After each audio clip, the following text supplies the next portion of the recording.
बिस्मिल्लाहिर्रहमानिर्रहीम students, I hope you are well and enjoying your life.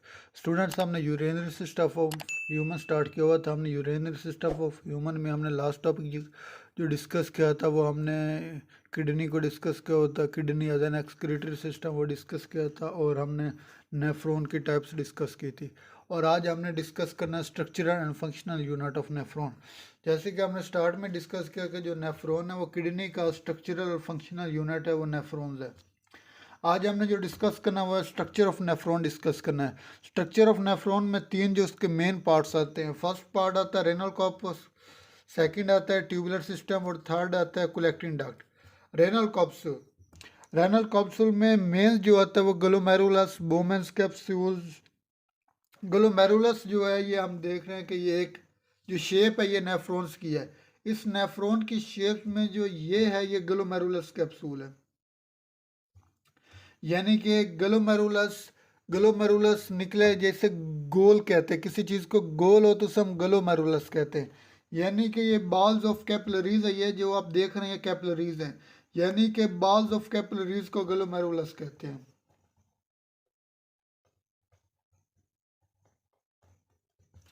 Balls of capillaries को glomerulus कहते हैं। इसमें दो किस्म की आर्टियोल्स होती है, एक एफरेंट आर्टियोल्स और एक इफरेंट आर्टियोल्स। जो एफरेंट आर्टियोल्स होती है वो ब्लड ले आती है किडनी से, जिससे हमने अभी डायलिसिस करना है। जिस ब्लड को भी हमने क्लीन करना है उस ब्लड को जिस आर्टियोल्स में आती है उस आर्टियोल्स को हम एफरेंट आर्टियोल्स कहते हैं।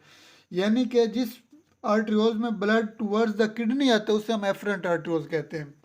और जिस आर्ट्रियोल से ब्लड क्लीन होकर किडनी से आउट ऑफ होता है उसे हम इफरेंट आर्ट्रियोल्स कहते हैं। ये इफरेंट आर्ट्रियोल जिसमें ब्लड क्लीन होकर out of the kidney move है उसे इफरेंट आर्ट्रियोल, और जिसमें टुवर्ड्स द किडनी है उसे हम एफरेंट आर्ट्रियोल्स कहेंगे। और जो ग्लोमेरुलस है इसके बाहर ये जो आप कप शेप स्वेलिंग देख रहे हैं ये है बोमेंस कैप्सूल।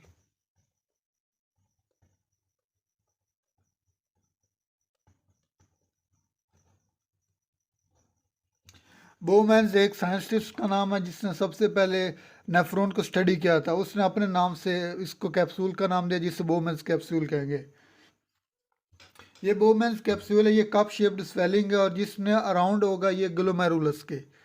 जो सेकंड है वो ट्यूबुलर सिस्टम है। अब जब नेफ्रॉन का जो मेन पार्ट है उसके बाद जो ट्यूबुलर सिस्टम जिसमें ब्लड जो वेस्ट मटेरियल और ब्लड है उसको जिसने अभी सेपरेट होना है, सेपरेट आउट नहीं हुआ, जो क्लीन होगा वो आगे मेन जो ट्यूबुलर सिस्टम में आता है। फर्स्ट जो है वो प्रोक्सिमल कन्वोलेटेड ट्यूब्यूल्स है। प्रोक्सिमल कहते हैं हम शुरू वाले हिस्से को।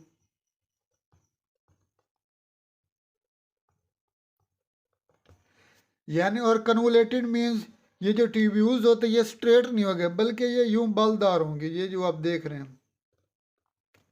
इसको जो स्टार्ट वाली ट्यूब्यूल्स होगी जो बोमेंस कैप्सूल से ब्लड और वेस्ट मटेरियल को लेकर आएंगे उसे हम प्रोक्सिमल कन्वोलेटेड ट्यूब्यूल्स कहेंगे। और जो सेकंड है वो लूप ऑफ हेनले है। जो हेनले है ये साइंटिस्ट का नाम है जिसने इसने भी नेफ्रॉन को स्टडी किया था, उसने अपने नाम से इसको लूप ऑफ हेनले कहेंगे। लूप ऑफ हेनले की बेसिकली दो हम लिम्स कहेंगे। ये जो पार्ट है लूप ऑफ हेनले, ये जो यहाँ तक ये एक लूप शेप आप देख रहे हैं कि इस लूप शेप होने की वजह से ये लूप ऑफ हेनले है। और इसकी भी आगे टू लिम्स है, एक को हम कहेंगे डिसेंडिंग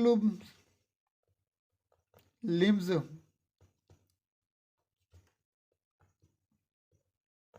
एक को हम कहेंगे ascending limbs.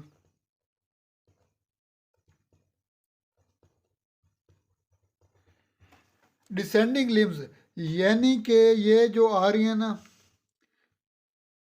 Towards the loop of Henle, यानी कि डाउनवर्ड की तरफ जो आएगी आर्ट्रियोल्स, जो लिम्स आ रही है उसे हम कहेंगे डिसेंडिंग लूप, और जो ऊपर जा रही है इसे हम कहेंगे असेंडिंग लिम्स। यानी कि आगे लूप ऑफ हेनले की जो दो मेन लिम्स है, एक डिसेंडिंग लिम्स और एक असेंडिंग लिम्स। और जो लास्ट पार्ट है वो distal convoluted tubules. Distal mean आखिरी आखिरी हिस्सा, यानी कि ट्यूबुलर सिस्टम ऑफ नेफ्रॉन्स का जो लास्ट पार्ट है वो डिस्टल कन्वोलेटेड ट्यूब्यूल्स होगा, ये वाला जो हिस्सा आप देख रहे हैं। उसके बाद आता है कलेक्टिंग डक्ट। मैंने लास्ट टॉपिक में भी डिस्कस किया था डक्ट और कैपिलरीज में फ़र्क क्या होता है। जो कैपिलरीज होती है वो स्मॉल वेन्स ऑफ ब्लड होती है, जबकि डक्ट होती है वो बहुत सारी कैपिलरीज से मिलकर एक बड़ी जो होती है ब्लड थ्रू वेन्स कहेंगे, उसे हम डक्ट कहेंगे। ये ज़्यादातर कैपिलरीज से मिलकर बनी होती है, उसे हम डक्ट कहेंगे। कलेक्टिंग डक्ट ये वाला हिस्सा है,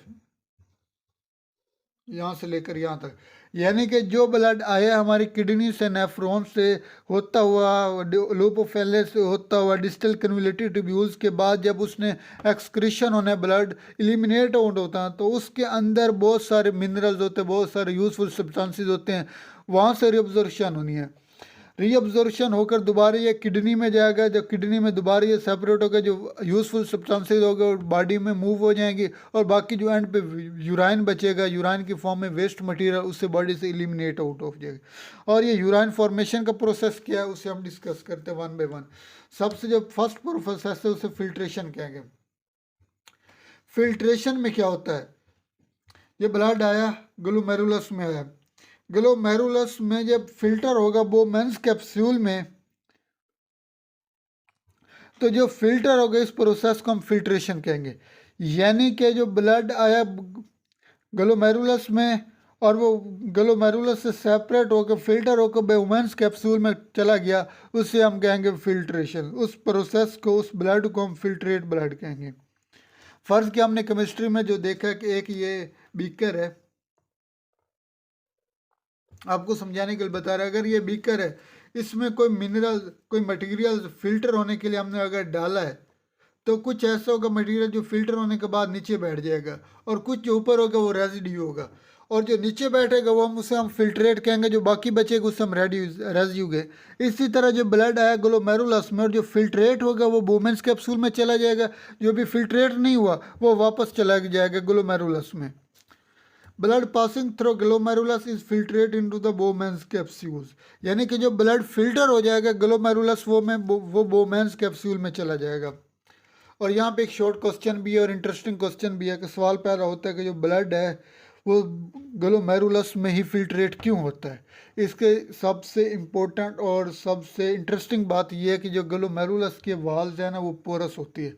बाकी जितने भी नेफ्रॉन्स की वाल्स हैं, जितनी भी ट्यूब्यूल्स नेफ्रॉन्स के अंदर पाई जाती है वो इतनी पोरस होती हैं, लेकिन इतनी पोरस नहीं होती जितनी ग्लोमेरुलस की वाल्स होती है। ग्लोमेरुलस की वाल्स पोरस होने की वजह से यहाँ जो ब्लड होता है वो फिल्ट्रेट होकर बोमेंस कैप्सूल में जाता है। ये आप देख सकते हैं, glomerulus walls are porous. Fraction of blood pressure reach air provide filtration pressure.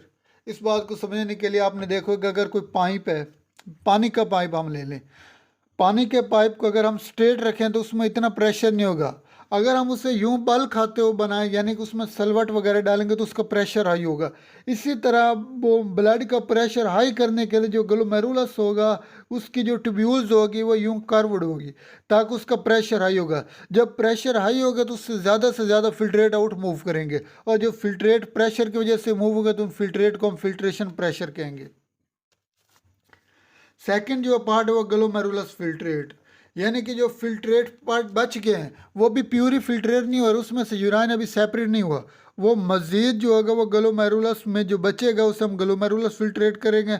इसके अंदर अभी वाटर होगा, साल्ट्स हो गए, इसके अलावा ग्लूकोज होगा, अमाइनो एसिड्स होंगे, इनको भी हमने रीऑब्जर्वेशन करना है।